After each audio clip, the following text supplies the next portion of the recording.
Shalom buat semua saudara-saudara kami dimanapun berada. Baiklah, kita ucapkan terlebih dahulu terima kasih kepada Tuhan Yang Maha Kuasa, karena Dia selalu menyertai kita dari malam gelap hingga pada pagi ini. Dan juga sebelum kita melanjutkan aktivitas kita, lebih dulu kita mendengarkan firman Tuhan dan kita bersatu dalam doa. Tuhan Yesus yang baik, terima kasih atas penyertaan-Mu buat kami dalam satu hari malam ini. Engkau menyertai kami, menjauhkan segala mara bahaya, hingga pada pagi hari bisa kami bangun dengan keadaan sehat. Oleh karena itu Tuhan, kami ingin mendengarkan firman-Mu, dan kiranya Engkau membuka hati kami, supaya firman-Mu ini menjadi bisa bekal hidup kami, kalau kami melanjutkan pekerjaan kami dalam satu hari ini. Terima kasih Bapa, terpuji, termulialah nama-Mu. Amin. Shalom saudara-saudara kami, nats kita pada hari ini, Senin tanggal 12 September 2020, tertulis dalam 2 Timotius 1 ayat 9, begini dikatakan. Dialah yang menyelamatkan kita dan memanggil kita dengan panggilan kudus, bukan berdasarkan perbuatan kita, melainkan berdasarkan maksud dan kasih karunia-Nya sendiri yang telah dikaruniakan kepada kita dalam Kristus Yesus sebelum permulaan zaman. Sekian pembacaan nas kita, dan tema buat kita pada hari ini dikatakan, Dia menyelamatkan dan memanggil kita dengan panggilan kudus. Saudara-saudara yang kami kasihi di dalam nama Tuhan Yesus Kristus, seorang orang kaya membeli satu rumah kecil yang sudah reot di satu tempat. Tawar-menawar pun terjadi, dan pemilik rumah itu sangat terkejut karena si kaya tadi menawarnya sangat tinggi. Dia mau membeli rumah itu sangat mahal, hampir tidak masuk akal karena tidak sebanding dengan nilai nominal rumah dan tanahnya. Waktu untuk transaksi pun disepakati. Di saat nanti si kaya itu akan membayar lunas rumah tersebut. Mereka pun pulang. Sepeninggal si kaya tadi, pemilik rumah ini pun memutar otak akan harga fantastis tadi, atau sepertinya canggung, atau mungkin tidak jadi nanti bagaimana karena mahalnya. Mulai muncul pertanyaan, bagaimana kalau si kaya tadi berubah pikiran? Bagaimana kalau si kaya tadi berubah pikiran? Bagaimana kalau tidak terjadi? Akhirnya pemilik rumah memutuskan untuk segera merenovasi rumah tersebut, agar ketika si kaya itu nanti datang, dia sangat senang melihatnya. Renovasi pun selesai, dan waktu yang ditentukan pun tiba.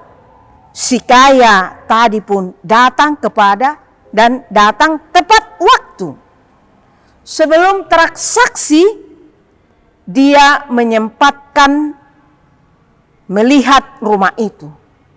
Melihat rumah sudah direnovasi, dia pun kecewa dan sangat marah. Mengapa rumah itu direnovasi? Pemilik rumah itu pun bingung. Mengapa si kaya tadi tidak senang, malah memarahi saya? Si kaya itu pun mengungkapkan kekesalannya. Saya tidak suka rumah itu direnovasi. Saya mau rumah aslinya. Itu sebabnya saya bersedia membeli rumah ini dengan harga yang sangat mahal. Mengapa? Bukan karena nilainya atau bukan karena nilai nominal rumah ini sama sekali, tidak. Tetapi karena rumah ini punya kenangan tersendiri dalam kehidupan saya. Dulu 60 tahun yang lewat saya lahir, dibesarkan di rumah ini. Tempat ini pun bersejarah untuk saya. Lalu dia berkata lagi kepada pemilik rumah itu, Bapak percuma merenovasi rumah tersebut. Saudara-saudara yang dikasihi Tuhan Yesus Kristus, apa yang mau kita lihat di sana? Nilai sejarah kadang lebih berharga dari nilai nominal. Nilai sejarah kadang tidak bisa diukur dengan uang. Sebenarnya kehidupan orang Kristen juga seperti itu.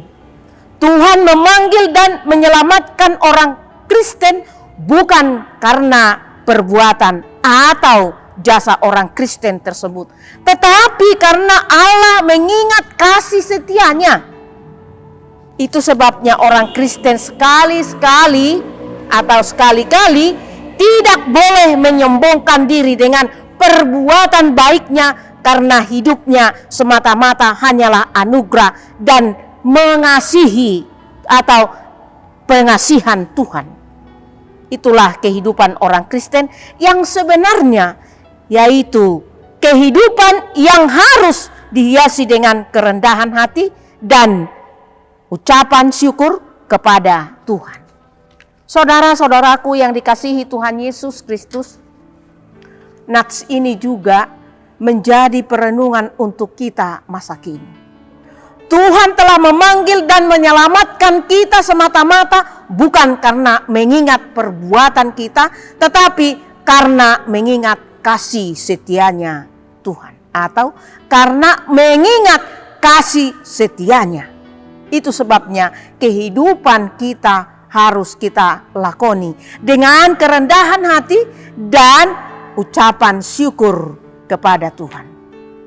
Tidak ada alasannya bagi kita menyombongkan diri, karena segala sesuatu yang kita miliki dan kita terima hanyalah dari anugerah Tuhan. Pola hidup seperti inilah yang harus diperlihatkan oleh orang Kristen di sepanjang kehidupannya. Dalam hal ini, keluarga kita masing-masing menjadi tempat untuk menanam, memupuk, dan mengembangkan kerendahan hati dan ucapan syukur itu. Amin. Kita bersatu dalam doa. Terima kasih Bapa di sorga atas sapaan firman-Mu pada saat ini, supaya kami benar-benar untuk menyayangi-Mu, supaya kami hargai sejarah dan khususnya gereja-Mu berdiri di daerah kami dan bahkan di seluruh dunia ini. Itu bukan karena kekuatan dan bukan karena kepintaran umat-Mu ini, tetapi Engkau memberikan jalan yang terbaik bagi kami. Dan pada saat ini Tuhan, kami sudah mendengarkan firman-Mu, supaya kami Tuhan selalu merendahkan diri. Kalaupun kami ingat dalam sejarah kelahiran kami, dan bahkan kami ingat segala orang tua kami, dan bahkan begitu susah payahnya untuk menghidupi kami, bahkan untuk menyekolahkan kami. Pada saat ini Tuhan, Engkau berikan begitu banyak berkelimpahan berkat-berkat yang Tuhan berikan kepada kami. Tapi itu bukan karena kemahatauan kami, tetapi karena Engkau memberikan itu kepada kami. Tetapi Tuhan, kami begitu banyak menerima berkat-Mu kepada kami. Ajari kami supaya kami selalu merendahkan diri di hadapan-Mu.